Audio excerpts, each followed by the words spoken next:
families across North America for, over 20 years.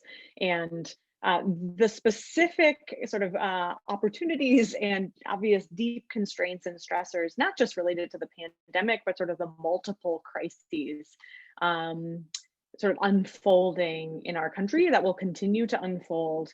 It's very clear that while maybe the first couple workshops I did specific to the pandemic last spring were kind of framed around this idea of, we'll all just go in our homes and we'll come out a month later and we'll have solved this. And when we talked about stress and resilience and parenting, we were framing it more in the terms of acute crisis. And our bodies are fairly good. Our kids' bodies also are fairly good at helping us handle acute crisis. But that's sort of the olden times at this point. And we are clearly have long since moved from a sprint into a marathon. And so that any feeling of kind of energy, collective purpose, some of the adrenaline we might have gotten in those first weeks of the pandemic to confront this collective crisis, what our body supplies us with, sort of a surge capacity of energy that has largely been depleted. And forgive my Minnesota reference, that's where I'm from, but this is sort of what it looks like when our surge capacity is gone, kind of, and maybe, put it in whatever sport you're interested in. Wondering like, where is the finish line? Did I even cross it? I can't open my eyes to see. Did I sign up for this race anyway? And so just let me know in the chat if the image on the screen here reflects days that you have had, a feeling that you have had in the last week even. And you can just let me know with a yes, like, no, I'm feeling great, I'm still skiing, or I'm still running or racing, or you can give me a sometimes. So yes, this image resonates. No, doing great. Sometimes. Okay, so we're starting, and you all can see the chat coming in.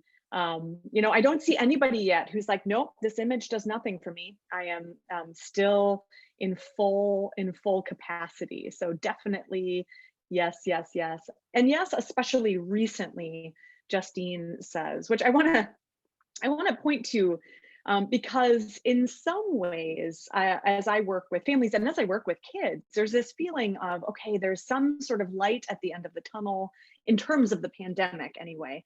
There's vaccines. Shouldn't we be feeling better? And I think in some ways, what's tricky is that we've sort of technically there's light at the end of the COVID tunnel, but our day-to-day lives in some ways are as or more sort of constrained by the pandemic. And that's a really psychological twist that we're in, where we expect some relief and don't experience it. At the same time, adding in other layers of stress. And so this is clearly not the time for us to be framing parenting in a pandemic as a sprint. This is a marathon we are deep into, whether or not we feel like we trained for it, whether we feel like we have the right gear. Many of us are looking around feeling like, where's the support stations with the oranges and the hydration drinks? What is it going to take for us to sustain this? And so I think in order to get to some of what the research points to that I think is affirming for us in our families is what helps us cope and what helps our kids cope now that we've gone from acute crisis to sort of long haul coping. And in order to start fleshing out that toolkit a little bit and in conversation with you, I think it might be helpful for us to quickly review the science of stress in the brain. So we're not going to take a deep dive.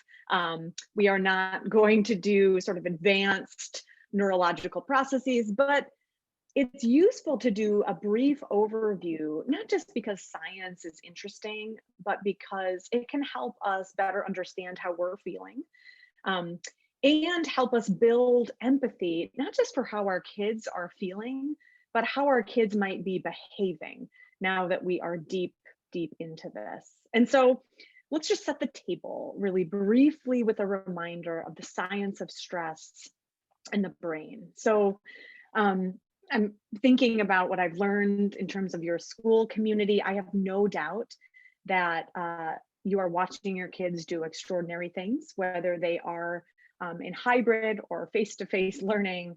Their brains allow them to do extraordinary things, like learning how to read, like composing music. But our brain's number one job before all of those other things is survival. It's to keep us alive. And once we remember that our brain's job is to keep us alive, then how it's built and how it responds to things in our environment start to make a lot of sense. Because our brain's number one job is to keep us alive, the entire system, all of our brain sort of circuitry respond in concert when we feel under stress or threat.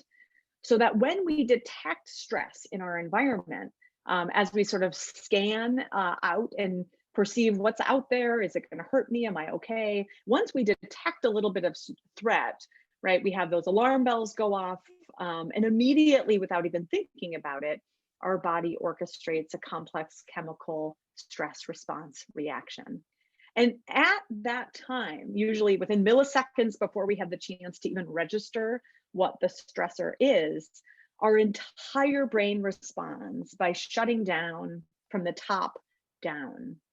And what I mean from the top down is from sort of our outer layer of our brain, our cortex, our thinking brain, down into our feelings. And if we really feel under stress or threat, into a really reactive space.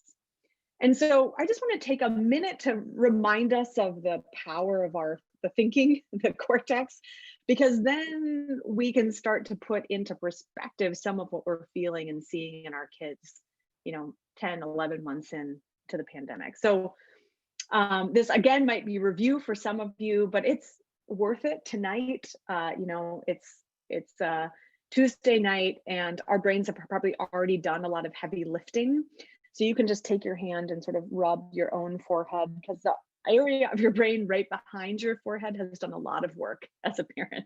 So you can just give it some gratitude, thank it for the extraordinary work it's doing to essentially be the orchestra conductor inside your brain. So your child's brain has the same orchestra conductor, right? Orchestra conductor because though it's seated in the prefrontal cortex, that thinking part of your brain, it coordinates and manages and harnesses competing impulses and procedures and memories that are kind of widely distributed throughout the brain. And the orchestra conductor, the sort of seat of executive function skills, helps us engage in what we call goal-directed behavior. So that it takes all kinds of skills that evolve over our lifespan. But a few of those main houses that really come into play as we start to experience stress, that orchestra conductor in your child's brain and in our brain helps us to do things like juggle information. So do real-time thinking. So right now, your working memory is working pretty hard because you're hopefully listening and taking in information. You're likely retrieving memories and other relevant information from your memory so that you can combine it and do that sort of real-time thinking.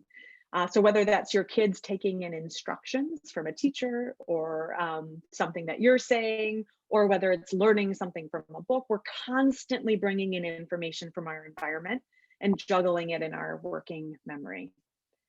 So working memory is key to learning. The second thing the orchestra conductor does for us is it helps us manage our big feelings.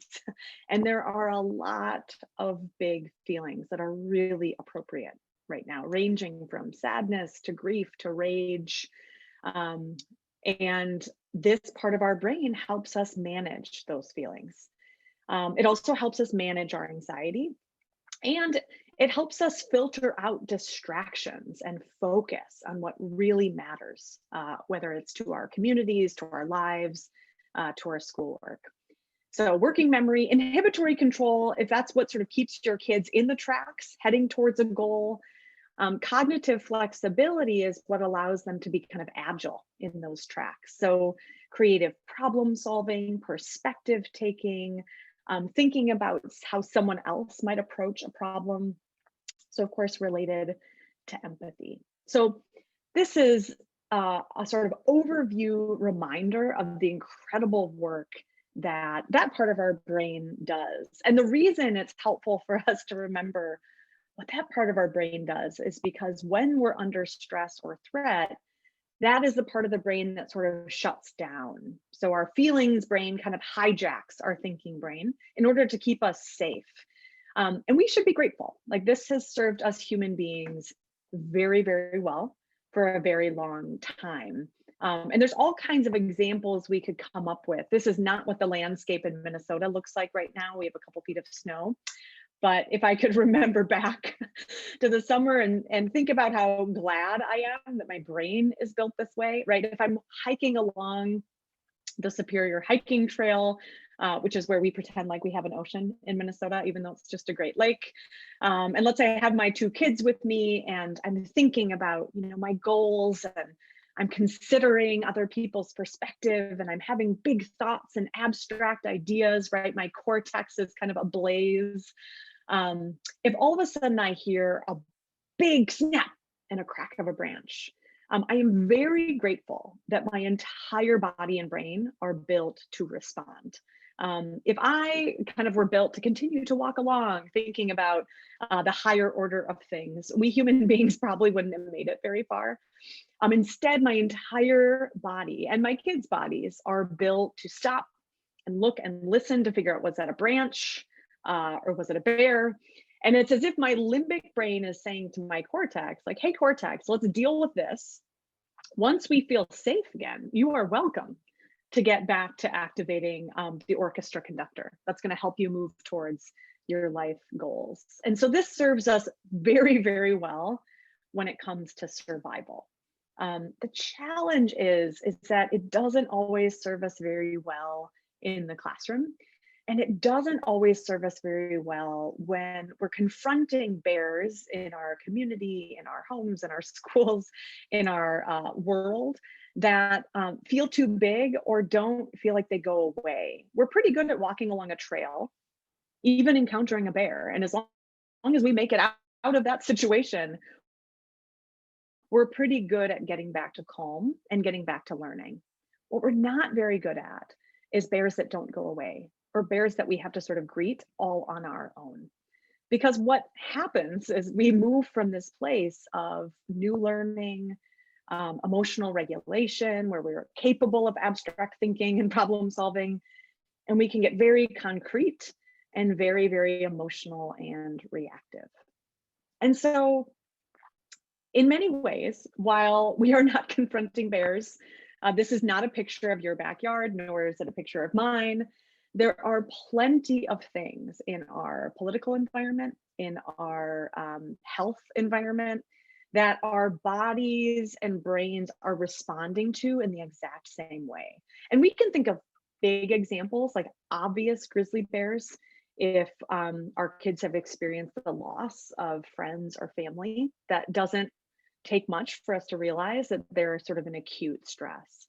But there's all kinds of maybe even medium-sized bears or small bears, like having to wear a mask all day and having that be a new thing, or not being able to hang out with my friends after school except for online, or a kid starting kindergarten for the first time, but not necessarily being able to move through the classroom in the same way. And so we can sort of think about from very big obvious stressors down to what we might call mini bears, but still kind of activate our kids' stress response system. And so I'm curious if you put yourself in your kids' shoes and kind of imagine what it feels like to be them right now, navigating school, navigating the world. I'd love for you to go to the chat and just share what some of those bears are for them. And this is obviously a challenge by choice exercise. You can be as vulnerable or not as you want to be. And I do encourage you to sort of think about maybe those big bears, but also what might seem to us like smaller bears, like tech issues, logging in. Like, what are some of the things that you know are kind of activating your kids' stress, worry, or anxiety, whether they're able to articulate that or you're observing it. So we're seeing some of them come in now. Yeah, socializing on camera, absolutely. It took my oldest son about a month into school this year to turn on his camera. Um, yeah, I miss my friends. And so I think it doesn't take, probably this is one on all of our lists, is watching our kids try to figure out how to stay connected to their friends. New to town, yes. So how do you make a big transition when you don't already have existing friends? How do you make new friends in digital spaces? Grandma died. Yeah, not giving hugs. So just the loss of touch, missing birthday celebrations and rituals, right? Missing choice, constant supervision, silent lunches, staying focused. Yes, yes, staying focused is hard for all of us. And so this is, and well, you can just continue to type these into the chat. Obviously, we could probably spend the rest of our session just like as a good vent opportunity to just sort of list the bears in our landscape, from less freedom, absolutely. Yeah, difficulty asking for help, absolutely. So this exercise, I hope, is, or this sort of prompt, part of what learning or revisiting the science can help us with is not just to remember what stress does to our brains, but to build a little bit of empathy also for our fellow human beings, as well as our kids, and kind of what they're navigating. And yeah, I want to just note that Fiona just said, ambiguous loss, this feeling of actually it's a little tricky. There isn't like a bear we can point at. That can be really disorienting for kids. Like, you know what, but there isn't a big thing that's necessarily happened to me directly, but there's just this sense of ambiguous loss, that nothing quite feels the same. And so I hope what you can see in the chat is that you're not alone. There's a lot of overlap between what our kids are experiencing. And so far, what we've quickly revisited is what that sort of looks like on the inside of our kids' brains. But I think what's useful for us as parents when we're coming together, whether we are, again, parenting little ones or graduating seniors this year, is to kind of normalize and talk about, what does shutting down look like? Like, how does this make us act? And certainly there are, if you have a child.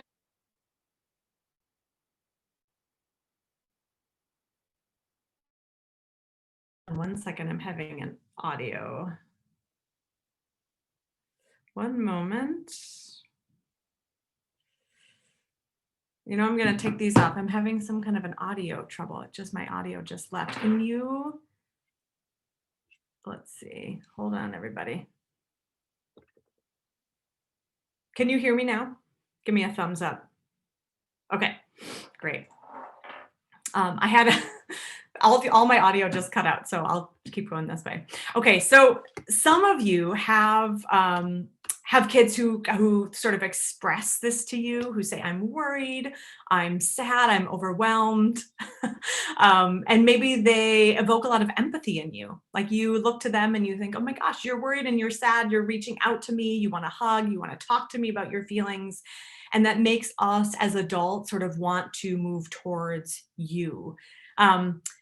That's, if you're experiencing that at times, that's wonderful. And often the path for parenting is a little more clear if this is how our kids express stress. But this is not the most common face of stress by a long stretch. A much more common face of stress, or ways that our kids experience the sort of bears that we just outlined, is to go into what I call porcupine mode, which is understandable once we understand the science, but it is not easy to live with all the time, because it doesn't always evoke a lot of empathy in us parents. The porcupine mode can take on a lot of different faces. So this can look like, what sometimes are called regressions. So especially in young children, we can feel really frustrated because I know that you can put yourself to sleep. I know that you know how to do this, and yet bedtime is taking 2 hours. Or I know that you know how to use the bathroom, but now we're getting the diapers back out. I know some of you are parenting 3, 4, 5-year-olds. Sometimes that looks like anger, irritability. This is classic porcupine, right? Where they're really putting out the sort of quills and the spines. Volatility, so happy and euphoric 1 minute and raging the next. This third one is especially common. This might resonate with us adults, especially. If you think about the orchestra conductor being the part that kind of gets shut down, this can result in kind of fuzzy thinking. So feeling like we're moving through jello, difficulty focusing. So sometimes for you, if you're working on a computer-based job, you might have like 40 tabs up and you know that you have a task that needs to be started somewhere in there, but you're just sort of floating between them. Difficulty prioritizing, easily distracted. So remember, one of the jobs of that part of our brain is to filter out distractions and focus. And so all of a sudden, phew, I see something and I'm pulled away from my tablet. So these are really common phases of stress. One that we don't often recognize as stress is overdrive or perfectionism, right? So having to get everything exactly right, knowing everything that's expected, sobbing if I forgot to put my name on something or I didn't upload something on time, devastated if I haven't gotten the score that I was hoping for. There is nothing wrong with healthy striving, but it's very different from the face of stress we think of as overdrive, which is really driven more by fear. So healthy striving is just sort of wanting to do well. That's great. But when we start to see a really, really big emphasis on sort of overperforming, we might have one kid who's an overperformer and one kid who just checks out, is totally disengaged. Like, see, if you could wake me up in 2022, let me know when it's over, and I'll be happy to re-engage with school then. And so some of this has to do with our kids' wiring, as well as their experiences. And so I'm just curious, as you read this list, if you again want to go into the chat and just let me know if you're seeing any of these phases of stress in your home. And this could include in yourself. So often in parenting workshops, we pretend like kids are developing and kids have bodies and brains, but us adults, it's like we're exempt from the science, and we have bodies and brains as well. And so as we experience stress, many of us are having these same responses. And so go ahead and go into the chat and let me know which one of these you're seeing with your kids. So regression and volatility. And sometimes oftentimes we talk about regression in terms of little kids, but there are ways I have regressed for sure. And there are ways I have grown, but I can feel a regression every now and then. And, our brains are doing a lot just to keep us going. And so, yeah, irritability, disengagement, all of the above. Yes to irritability, unexplained frustration. Yeah, so the phases of stress often do what we call come out sideways. It's very confusing sometimes for us parents because what they're saying is wrong. Like, I didn't upload this assignment, or the shape for little kids, like the shape of my cracker is wrong, or right. And that's what they're raging about. And that it's like, what, or the size of your cup, or not being able to go out with my friends after school. But oftentimes it's coming out sideways from some other sort of just basic overwhelm, right? And so we might be trying to problem solve one issue, but it's sort of about that, but mostly about sort of just a general feeling of overwhelm. So I'm seeing a lot of all of the above, feeling disconnected, return and tantrums. So, and I really do appreciate those of you who are willing to kind of be vulnerable and be willing to say, it's not, we're all experiencing these on different days. So a reminder that our kids' executive function is, we've talked about stress, but it's already a work in progress. So this is the part of the brain that is under construction from early childhood, still growing and developing, with a huge growth spurt right when our kids hit middle school. And so this part of the brain, even under sort of ideal conditions, is already a work in progress. And so we already see some of this just in a typical 3-year-old day or a typical 14-year-old day. So stress sort of adds another layer. And for us adults, our executive suite is wired technically speaking, in our mid-20s, right? That part of our brain is done growing and developing. I like to think that us adults, generally speaking, but especially right now, might be wired, but we're really tired. And this part of the brain is not a limitless resource. It is a limited resource, and it needs to rest and exercise and have opportunities to recover and recharge in order to sort of feel ready to roll again. And so what does this mean? Well, first we have to make sure that we don't sort of paint a picture that all stress is bad. So just as you wouldn't build muscle by resting all week and then trying to lift 100 pounds one time every Friday morning, you can't build a healthy stress response system by complete protection from stress or occasional exposure to an overwhelming dose. So far we've basically said stress hijacks the brain. It makes all of these things sort of get more difficult. So therefore our job must be to protect our kids from all stress. So this is where it gets a little tricky, that clearly that's not possible. We can't solve COVID right now. We're not going to get rid of racism tonight in this workshop. There are things that we cannot solve in this moment. And so this is not the sort of going advice either. We have to walk this dance of sort of protecting our kids from too much stress, but preparing them to handle appropriate amounts of stress. So we want to walk that line between empathizing and saying, oh, this is so hard, and communicating, I believe that you can do hard things and that I know that you're going to get better and build skills as we go. And so the goal is not to protect them from stress, even if we can't, but to build resilience. And so we're going to build out that toolkit a little bit by taking questions and walking through what are some of if we look at like all the mountains of research that are showing, when we look at kids who've lived through difficult circumstances related to COVID or not, what are the things that help them build resilience? The thing that's tricky about the pandemic is that resilience is not an individual trait. It's a systems, right? We build resilience through relationships. And so right now it's tricky because some of the systems that usually help support our kids, whether it's coaches, sports, even just the daily systems, are not available to us as much. And so how do we sort of help build in our kids this belief and the actual capacity to say, well, this is hard, but I can keep learning and I can keep going. And the reason it's important to sort of talk a little bit about resilience is because our job, we aren't going to be able to make it so that our kids are happy all the time during the pandemic. And that's not really the goal.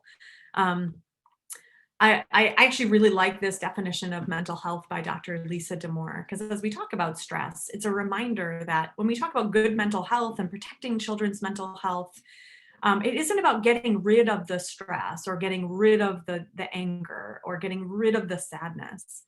That good mental health is feeling feelings at the right time and then having a toolkit to sort of move through them. And so being angry right now feels like a really appropriate response. And feeling sad right now or overwhelmed is a really appropriate response to what's happening. And so how do we help our kids kind of name their feelings, but then build a toolkit for moving through them? This definition of mental health can also help us start to flag what's the difference between sort of a tough time and a sign that our kids might need more mental health support. So if we see our kids not being able to move through them, so feeling sad is a really appropriate response to losing a grandparent, for example, as the example was given that our kids are navigating right now.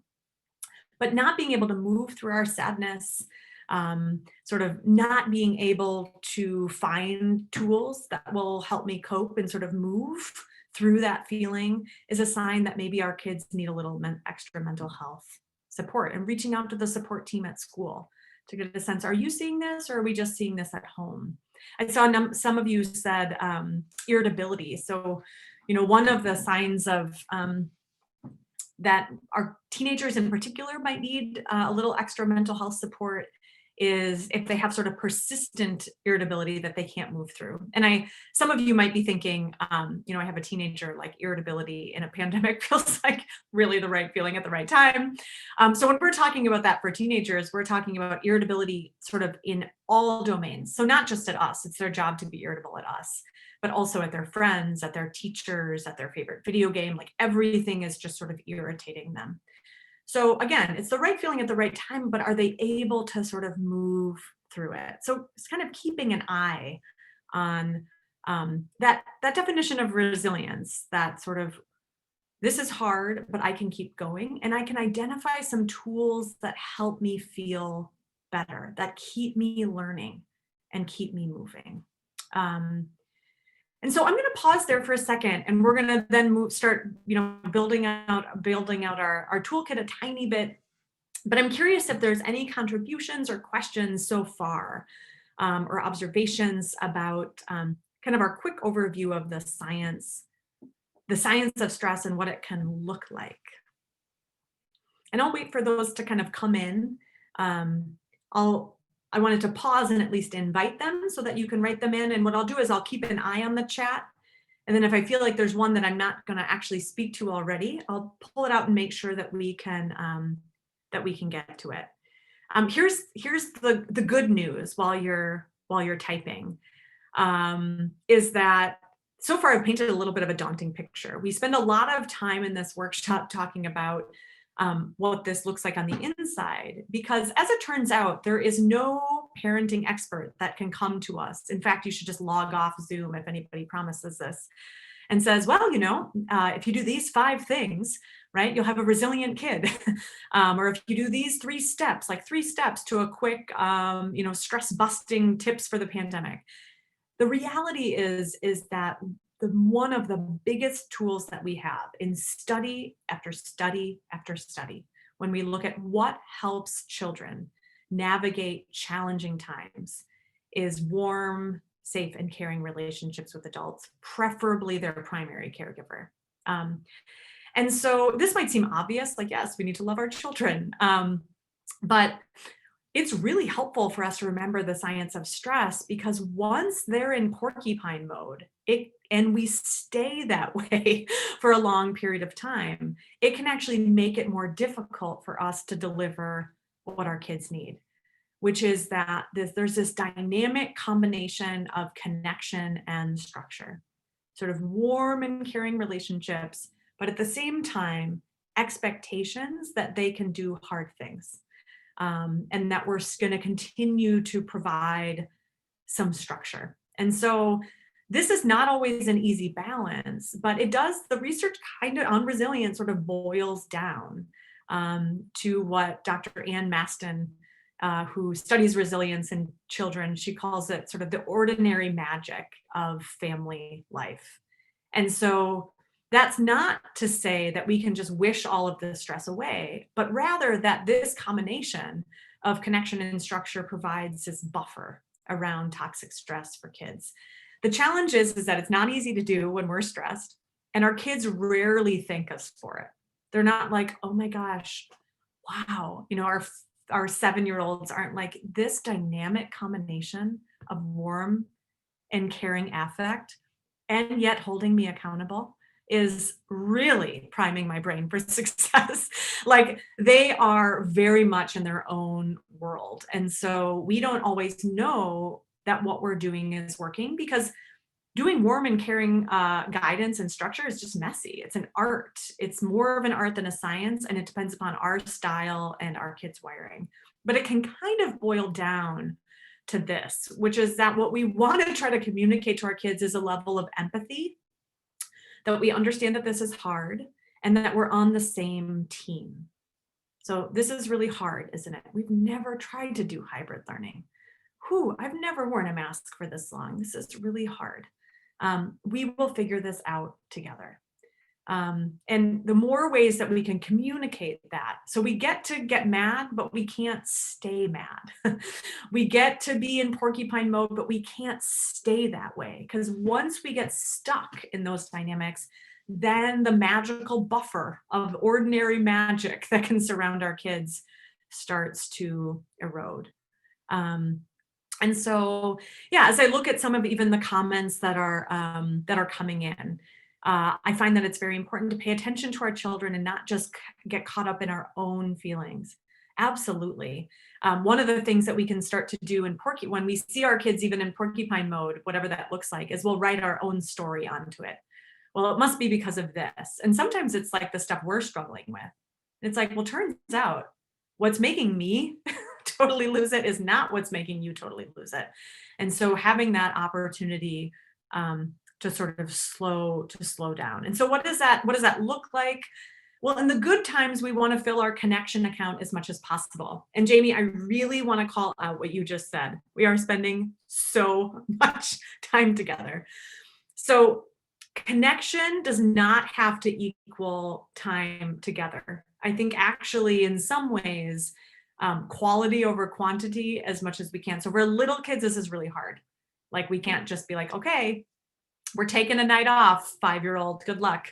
But trying to find as much, like if we need a night off and you have a parenting partner or you're parenting in, anybody who's safe that you're in a group with, finding ways to take that time for you to recharge. Because asking your orchestra conductor to just barrel forward is really unrealistic. It's not backed up by the neuroscience. So we have to take some times off so that when we come back to our kids, we enjoy spending time with them. With older kids, we can actually say like, okay, do your own dinner tonight. Like you go eat over there, I'm going to eat over here. We're all having our own time. And then we're going to come back together for whatever our sort of family rituals or traditions are of the day. So finding that one time to connect, filling that connection account, finding happy diversions, playing video games together, like whatever we can do to laugh together is gold. Like if you have found it, just enjoy it. Like don't add screen time shame to family gaming night, because if you are playing and enjoying each other, you need that, because when you go to porcupine mode, that's going to tax the connection account. And you got to have a robust one as they take withdrawals. And so sometimes that means spending time apart and acknowledging that to our kids. Like it seems like you might just need some time away, right? So your choices are either to take space or to be here and be kind to your siblings. Like which would you rather, and you are welcome to do either. So if you are being super irritable, you're welcome to take a little space away. I love Diane or Deanne, hikes, wall ball, drawing, puzzles, being silly, being together as a family. Yes, all of this is the ordinary magic. And that's the fun stuff. So then the challenge is, what about when we're like this? At this point, how do we communicate to our kids that our relationship can handle your big feelings? All of your feelings are okay in our house. Not all behaviors are okay, but all feelings are okay. So you get to be angry. You do not get to hit your sibling, right? You get to be sad. You do not get to yell and scream at me. So how do we but I'm not going to go away. Like this, our relationship can handle your big feelings, and we are a team. And we're going to figure out a way to help you re-engage from the bottom up.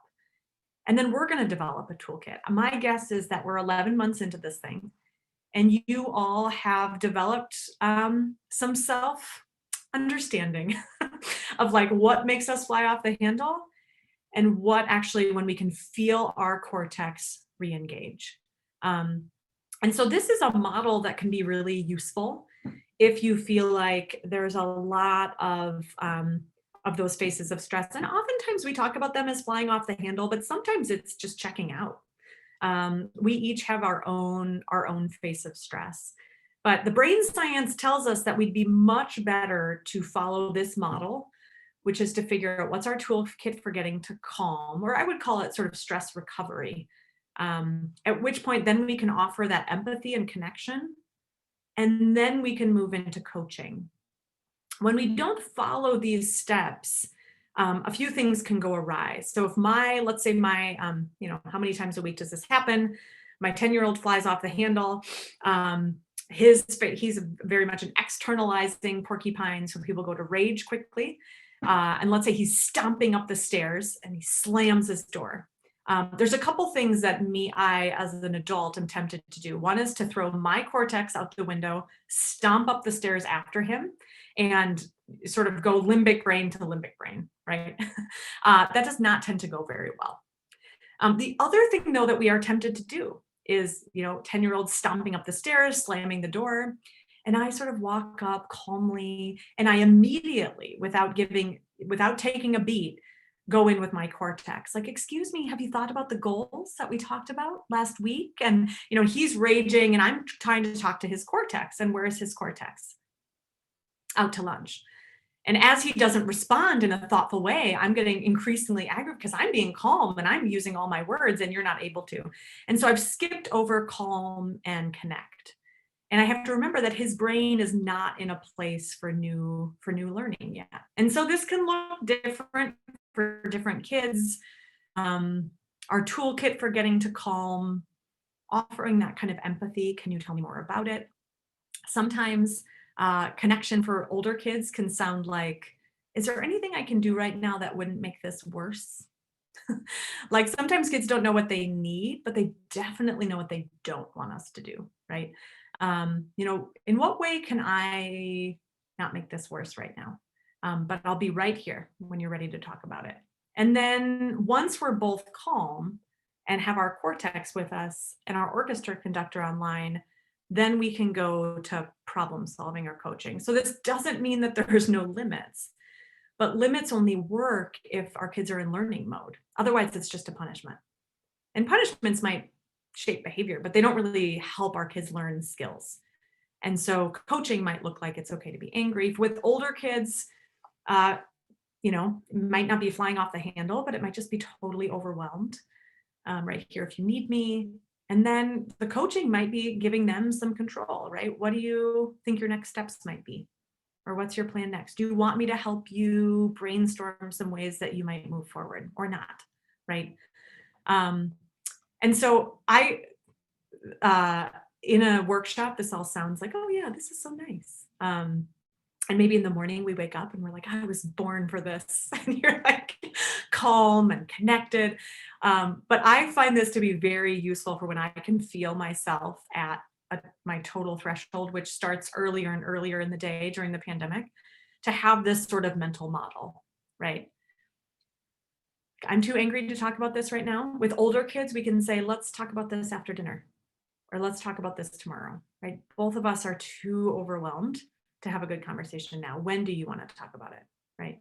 Little kids, we can't necessarily say to a 3-year-old, let's talk about it tomorrow, because by the time tomorrow comes, they're like 18 Lego projects later and they don't know what we're talking about. So with little kids, we actually have to follow, calm, connect, and coach in the moment together, which is really taxing on your brain. So take care of yourselves, parents of young children. Tag team as much as you can so that you can find those ways to get to calm. So I'm just going to go back up because I think I missed, given what is going on in our world, I'm just reading a question. How can, as a parent, I not show my fears and concerns through body language? Yeah, I think that it sort of, some of this depends a little bit about the age of our kids. I do think it's okay for us to communicate some of our feelings too. So it's okay for us to say, I'm feeling really, really angry about what's happening right now, or I'm feeling really overwhelmed. Here is what I do when I'm overwhelmed. So even narrating, if you don't feel like you have it together, narrating, well, this is, I make sure that I'm moving my body and I talk to my friend, or I have a therapist, or like normalizing some of these things for our kids that, this is really hard for me too. And here's what I do, and modeling what it looks like to recover from stress. I think depending upon the age of the kids. So with younger kids, we want to shield them a little more from some, we certainly don't want our kids to be our sounding board for all of our concerns about end of days. But I also think it's okay if we are walking around saying, I'm fine, I'm great, everything's great, I'm so fine. It's actually can be a little confusing to kids. Like, isn't this hard? Isn't this stressful? And so actually and they're probably observing it anyway. So giving it an actual name and giving it some emotional granularity can actually help them. Because sometimes they misinterpret it, especially you parents of teenagers, as being angry at them. So that's a whole nother workshop, but there's a specific part of adolescence where young people tend to think that we're mad at them more than we are. So we might be frustrated or sad at something else, but if we're not able to articulate it, sometimes our kids think we're mad at them. So yeah, Deanne, I think it'd be important to communicate our feelings since they can pick up on it anyhow.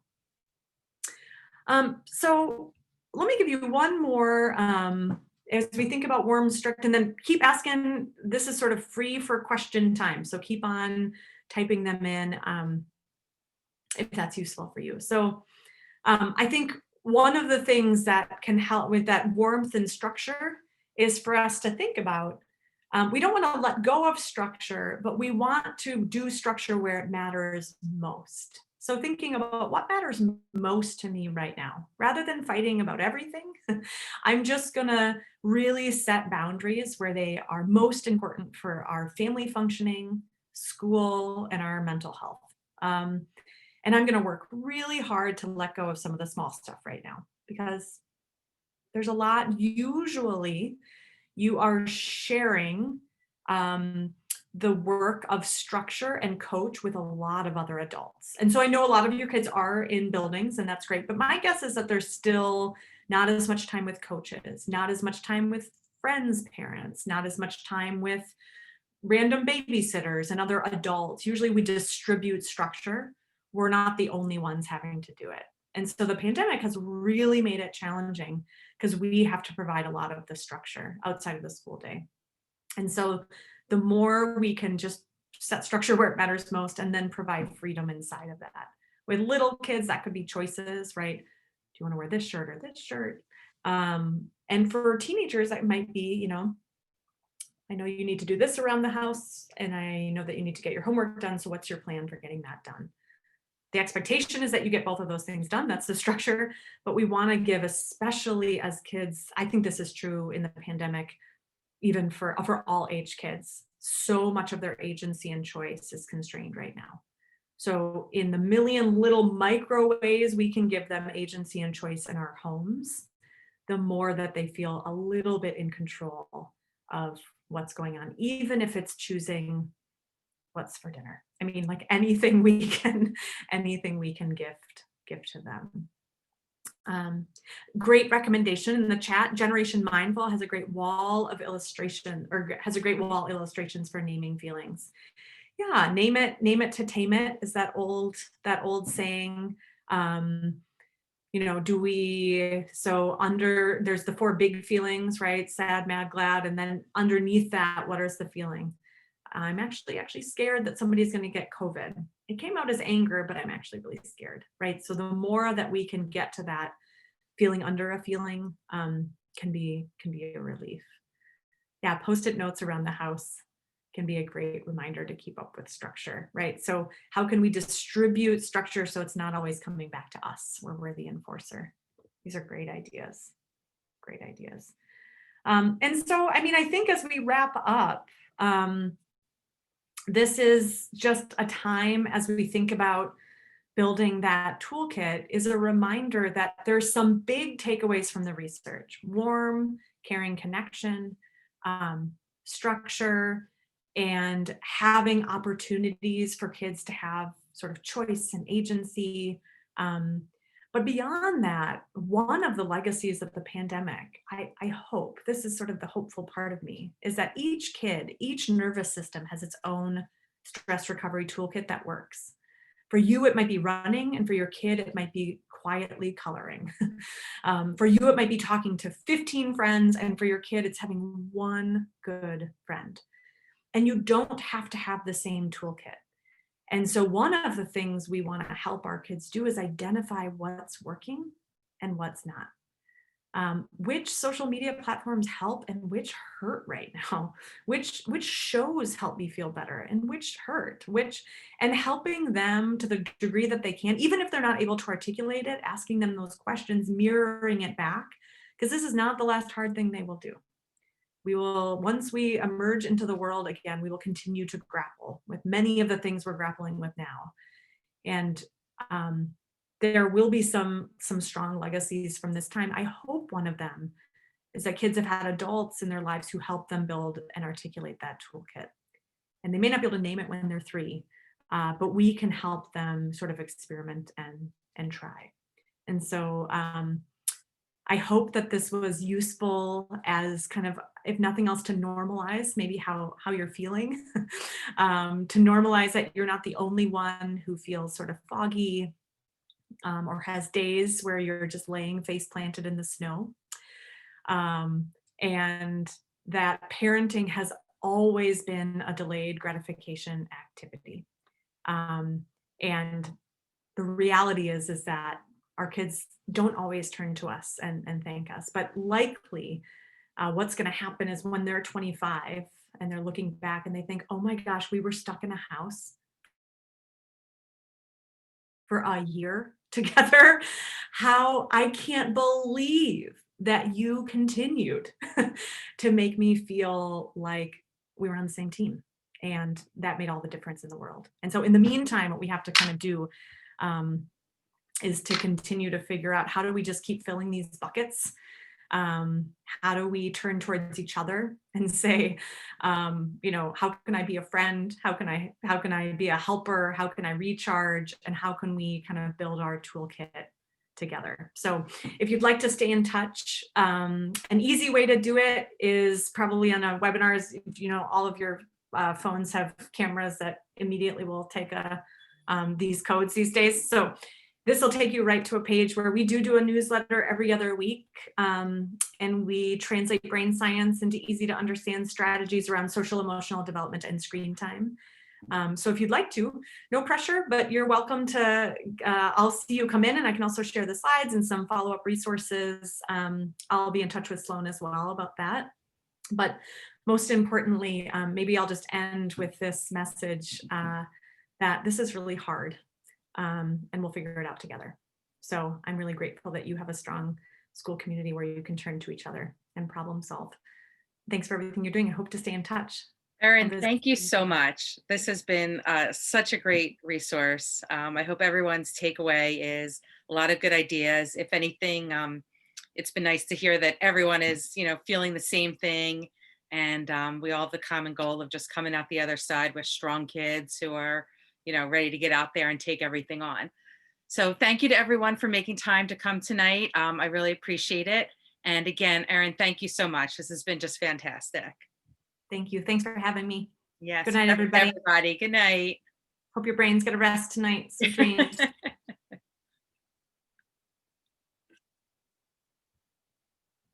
Good night, everyone. Good night and well done. Thanks for having me.